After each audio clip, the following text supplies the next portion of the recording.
ክርስቶስ ተንሥአ እሙታን አሰሮ ለሰይጣን ሰላም ሆነ። መምህራነ ወንጌል፣ ዘማሪያን፣ የተወደዳችሁ የእግዚአብሔር ቤተሰቦች፣ የእመቤታችን የቅድስት ድንግል ማርያም የአስራት ልጆች፣ የቅዱሳን ወዳጆች እንደምናመሻችሁ። አሜን።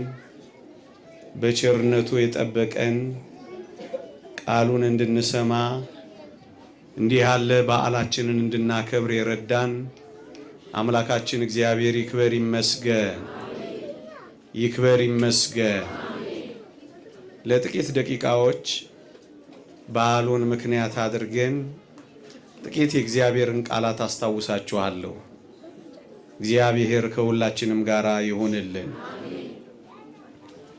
ከሊባኖስ ንጉሥ ለራሱ ዙፋን ሰራ ይላል መኃልየ መኃልይ ዘሰሎሞን። ከመዝሙር ሁሉ የበለጠ የሶሎሞን መዝሙር ምዕራፍ 3 ቁጥር 9 ከሊባኖስ ንጉሥ ለራሱ ዙፋን ሰራ። ለ10 ደቂቃዎች የምንማርበት የትምህርታችን ርዕስ ነው። ሶሎሞን ነው ይህንን መዝሙር የዘመረው። በመጽሐፍ ቅዱሳችን ዳዊት ለቤተ መንግስቱ፣ ሶሎሞን ለቤተ መንግስቱ፣ ለመቅደሱ፣ ለዙፋኑ ዝግባ ያመጡ የነበሩት ከሊባኖስ ነው። ለዚህ ነው ከሊባኖስ ንጉሥ ለራሱ ዙፋን ሰራ ብሎ የዘመረው። ምዕመናን፣ ይሄ ጥላው ነው፣ ይሄ ስሙ ነው። ምስጢሩና ዋናው ቁም ነገር አካሉ ምንድነው ካላችሁኝ፣ ንጉሥ ኢየሱስ ክርስቶስ ማደሪያ ትሆን ዘንድ ዙፋኑ ትሆነው ዘንድ ከሊባኖስ ያዘጋጃትን ቅድስት ድንግል ማርያምን የሚመለከት ነው። ንጉሥ ሰሎሞን ከሊባኖስ ዝግባ እንደሚያስመጣ ንጉሥ ኢየሱስ ክርስቶስ ከሊባኖስ አንዲት ዙፋን አስመጥቷል። ከሊባኖስ ዝግባዎች መቅደስ እንደሰሩ ዳዊትም ሰሎሞንም እግዚአብሔር ማደሪያው ትሆን ዘንድ ከሊባኖስ ያዘጋጃት ማደሪያው፣ መቅደሱ፣ ዙፋኑ ቅድስት ድንግል ማርያም ናት። ለዚህ ነው ሊባኖስ ብሎ የጠቀሰው። ወገኖቼ፣ በግልጽ ቃል ይሄ እመቤታችን ቅድስት ድንግል ማርያምን ካልተመለከተ ሌላ ታዲያ ማንን ይመለከታሉ? ወገኖቼ ታስታውሳላችሁ፣ በዚሁ በመኃልየ መኃልይ ዘሰሎሞን ላይ እህቴ ሙሽራ ከሊባኖስ ነይ እያለ ዘምሮላታል። አያችሁ፣ አንዴ በዝግባ አንዴ በሙሽሪት የዘመረላት በአድባረ ሊባኖስ በሊባኖስ ተራራ የተወለደች ቅድስት ድንግል ማርያም እኮ ነች ወገኖቼ። ለዚህ ነው ከሊባኖስ ነይ እያለ የዘመረላት። ዛሬ በዓለማችን ባሉ ኦርቶዶክሳውያን ዘንድ የእመቤታችን የቅድስት ድንግል ማርያም የልደቷ በዓል ይታሰባል። በሊባኖስ ተራሮች መወለዷ ይዘከራል። ለዚህ ነው ይሄንን ቃል የጠቀስነው ከሊባኖስ ነይ እያልን የዘመርነው። ወገኖቼ የበለጠ እመቤታችን ቅድስት ድንግል ማርያምን መሆኑን ማረጋገጥ ከፈለጋችሁ ከሊባኖስ ነይ ካላት በኋላ ከአንበሶች ጉድጓድ ከነምሮችም ተራራ ነይ እያለ ነው ቀጽሎ የዘመረላት። እስኪ ልጠይቃችሁ፣ ከአንበሶች ጋር የምታድር የትኛዋ ቆንጆ ናት ከአንበሶች ጉድጓድ ነይ ተብላ የምትጠራ? ከነምሮችም ተራራ ነይ ያለ ዘመረላት። ከአንበሳና ከነምር ጋር የምትኖር የትኛዋ ሴት ናት? እስኪ ንገሩኝ ወገኖቼ። አንዲት ብቻ አለች። ከአንበሶች ተራራ ከአንበሶች ጉድጓድ ከነብሮችም ተራራ ነይ ያለ ዘመረላት። አንበሳ በምድር ኃያል ነው። አንበሳ በምድር ደቋሽ ነው።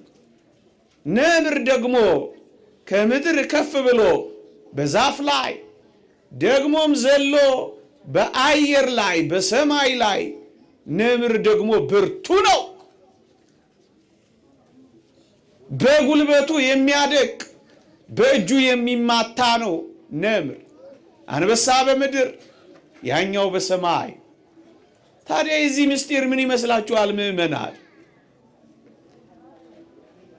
አንበሳ በምድር ስልጡን እንደሆነ በምድር ኃያላን ከሆኑ ከነገስታት ወገን የምትወለጂ ከዳዊት ወገን የምትገኚ አንቺ ከሊባኖስ ነይ ያለ የሚዘምርላት ከነገስታት ወገን የሆነች እመቤታችን ቅድስት ድንግል ማርያም ናት። ከኃያላኑ አንበሳ ተብሎ የተመሰለላት ደግሞ ነብር ከነምር ተራሮች ደግሞ ብሎ የዘመረላት ነብር በምድርም በሰማይም ኃያል ነው። በምድር ይተኩሳል፣ በሰማይም ዘሎ ይማታል። አዎ በምድርም በሰማይ ባለስልጣን ከሆኑ ከካህናት ወገን የሆንሽ አንቺ ሆይ ነይ እኮ ነው የሚላት።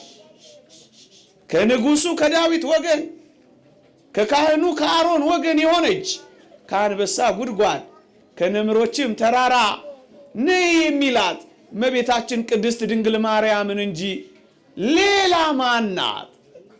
የንጉሱ የኢየሱስ ክርስቶስ ዙፋን ከሊባኖስ የተዘጋጀች። ሊባኖስ እኮ የዝግባና የጥድ ሀገር ናት። የቆንጆ ሀገር አይደለች። እውነትም ከአንበሶች ጉድጓድ ከነገስታት ወገን የተገኘች፣ እውነትም ከነምሮች ተራራ የፈለቀች ይህቺ ቅድስት ድንግል ማርያም እንጂ ሌላ ማነች ወገኖች? አሁንም ፍተሻችንን እየቀጠልን ነገሩን እናጎልምሰው። እሷን ነው ንጉሱ ሰሎሞን የኔ ሆይ ሁለንተናሽ ውብ ነው ነውርም የለብሽ እያለ የዘመረላት። እሷን ካልሆነ በቀር የትኛዋ ሰሎሞን ጋር ተገባ የነበረች ቆንጆ ናት? ነውር የሌለባት በደል ያልተገኘባት ውብ የሆነች ከሷ በቀር ማን ናት ወገኖቼ? ለዚህ እኮ ነው ንጉስ ከሊባኖስ ለራሱ ዝግባ ሰራ፣ ከሊባኖስ ነይ ተብሎ የተዘመረላት።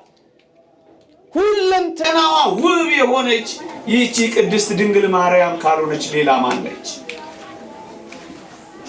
ዘርአ ብእሲ የወንድ ዘር በሥጋዋ ያላረፈባት የአዳም በደል ነፍሷን ያልነካው የፈቃድ ፈቲው ያልጎበኛት ይህቺ ውብ የሆነች ቅድስት ድንግል ማርያም ካልሆነች ታዲያ ሌላ ማን ነች ወገኖቼ?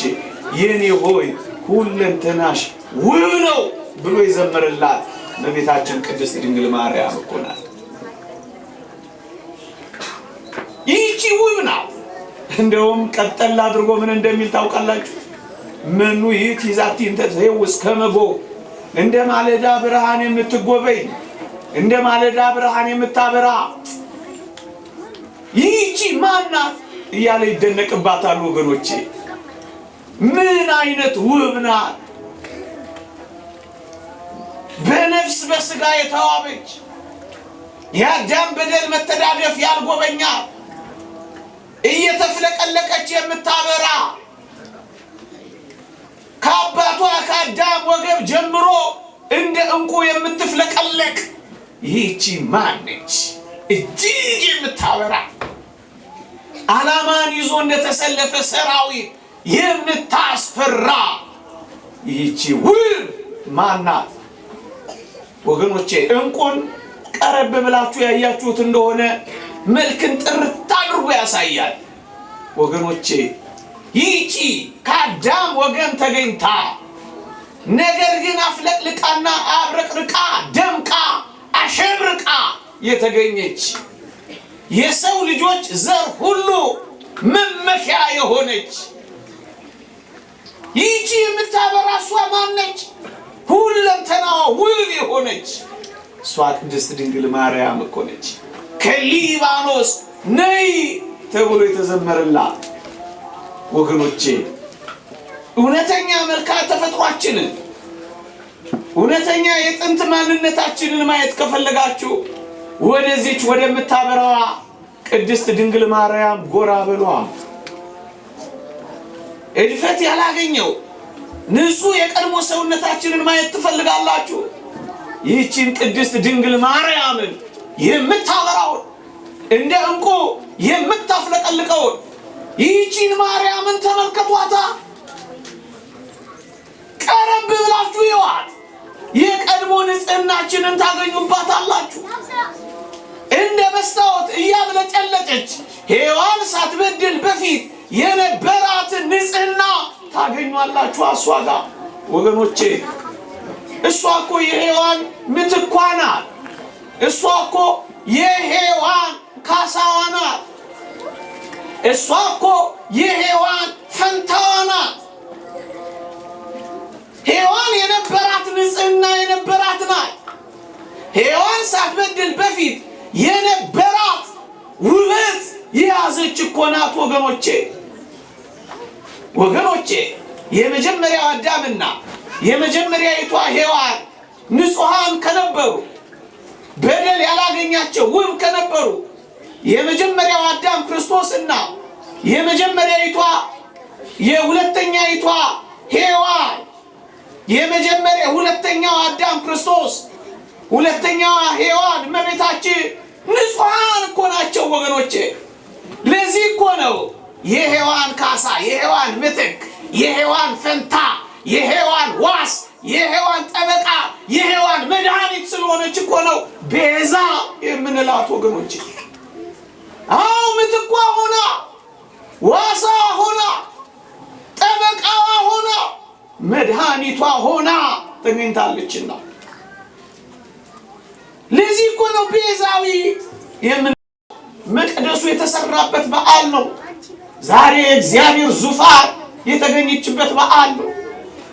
ዛሬ ፀሐይ የሆነው የኢየሱስ ክርስቶስ መውጫው ሰማይ የተዘረጋበት መዓዛ የሆነው ኢየሱስ ክርስቶስ ሙዳይ የሆነች የሽቱ ዕቃ የሆነች እመቤታችን ቅድስት ድንግል ማርያም የተገኘችበት የሕይወት ጉድጓድ የሕይወት ውሃ ኢየሱስ ክርስቶስ የመነጨበት የፈለቀበት ጉድጓድ የተዘጋጀችበት በዓል ነው።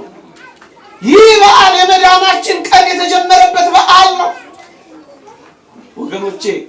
ዙፋኑ የተሰራበት መቅደሱ የታነጸበት ታላቅ በዓል እኮ ነው። እንዲህ አይነት በዓል እስራኤል አክብረው ያውቃሉ? አዎ አክብረው ያውቃሉ። መቼ አክብረው ያውቃሉ ካላችሁ የዮሐንስ ወንጌል ምዕራፍ 10 ቁጥር 22ን ተመልከቱ። የመቅደስ መታደስ በዓል ነበር ይላል። በኦሪቱ የመቅደስ መታደስ በዓል ይደረግ ነበር እኮ ወገኖቼ። በአዲስ ኪዳን ፍጽምት የሆነችው አስደናቂዋ መቅደስ እኮ ቅድስት ድንግል ማርያም እኮ ነች። ማደሪያዬ ትሆን ዘንድ መርጫታለሁ ያለችው ያላት መቅደሱ እኮ ቅድስት ድንግል ማርያም ናት። ታዲያ በኦሪት ለነበረችው ለዚያች መቅደስ የመታደስ በዓል ይደረግ ከነበረ ለዚህኛዋ መቅደስ መገኛ እንዲህ ላለችው ቀንማ እኛ በዓል እናደርጋለን ወገኖቼ። ለዚህ ነው በዓል የምናደርገው። ለዚህ ነው በደስታ የምንዘምረው ወገኖቼ። እንኳን ለወለደችው ላጠባችው አብራ ለተንከራተተች መከራ ለተቀበለችው ቀርቶ ላጠመቀው መጥምቀ መለኮት ቅዱስ ዮሐንስ በወንጌል ምን ተጻፈ አታውቁም? በመወለዱ ብዙዎች ደስ ይላቸዋል እኮ ተብሎ ተጽፏል። ወገኖች በቅድስት ድንግል ማርያም ብቻ እኮ አይደለም።